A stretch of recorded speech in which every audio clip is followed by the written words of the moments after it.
Okay, so well, the Cocoa Research Center started a program on training chocolatiers about 8, 9 years ago. And when we started the chocolate training program, it was basically because the cocoa industry, the farmers were only getting 5% of the value chain. So if the final price of chocolate is $100, farmers were getting $5. And most of the revenue was made outside Trinidad, in the countries where they manufacture the chocolates. So the value chain was long and convoluted, and that's one of the reasons why farmers get the raw end of the deal. So the whole idea was for us to build a chocolate industry locally so that the value chain is much shorter, so that farmers get a better price or the percentage of the final value. So I think we have achieved that, because what we did, so we started a training program on chocolate making. We have over the last 7 years trained over 250 chocolatiers, of which about 40-50 of them have established startup companies. Startup means that they learned how to make chocolate making, they have done it on their own, they have made bars, they had made bonbons and so on, but they haven't really gone out there into the business world yet. So we started the World Cocoa and Chocolate Day Expo, give them exposure to the public, so that they build their market. So here you would see about 50-60 chocolatiers between the 2 days, of which I will say about 20% of them are already in the market.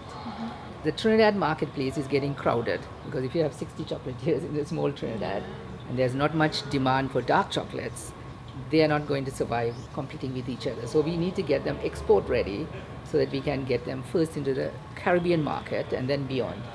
Now the Caribbean, we have about 30 million tourists that are coming into the Caribbean every year, and they don't take any chocolate products with them. And Trinidad is very well known for its quality of chocolates, the quality of beans we have and the chocolates we have. They have very delicate flavors.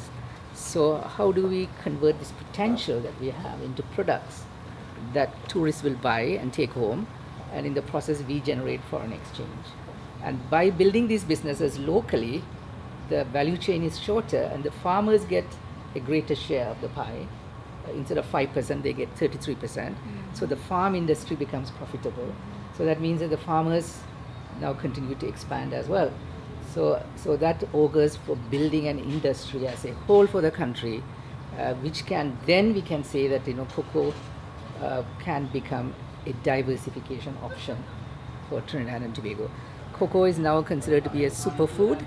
It has a lot of health benefits, and as the baby boomers are aging, they are more and more looking for anti-aging and wrinkle-free creams and all of those things. And cocoa has a lot of these chemicals that are very good for health. And so how do you take cocoa out of the confectionery market into this health and wellness market? So that is another thing that we are trying to develop, for the industry. So these are some of the new innovations that are happening. And even the chocolatiers, if you go from each chocolatier has innovated in different ways. They have combined a lot of the tropical local flavors into their chocolates to produce products. So all of this augurs well, because innovation doesn't happen in the academia, it happens in the hands of people, who have different ideas and different talents and so on. And we can give them the basic skills and the knowledge how to work chocolate, but then they take it and then they take it to new heights, and that's what the expo is about.